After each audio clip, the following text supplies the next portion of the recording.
হাকিমুল উম্মত আশরাফ আলী থানভীকে কেউ প্রশ্ন করলেন, এই পৃথিবীতে থাকতে কেউ কি বুঝতে পারে, জানতে পারে সে জান্নাতে যাবে না জাহান্নামে যাবে? হযরত থানভী বলেন, হ্যাঁ ভাই, জানতে পারে। সেই ব্যক্তি ভাবছিল এমন প্রশ্ন করব হুজুরকে আটকায় ফেলবো, জান্নাত জাহান্নামের প্রশ্ন। হযরত থানভী বললেন, জি জানতে পারে। কিভাবে জানতে পারে?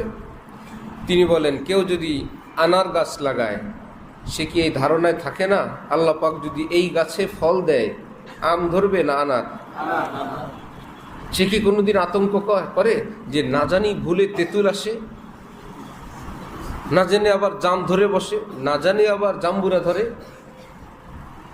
যার গাছ যেমন ফলও যদি আল্লাহ দেন, হ্যাঁ গাছটার মৃত্যু হতে পারে, ফল নাও ধরতে পারে। ঠিক একই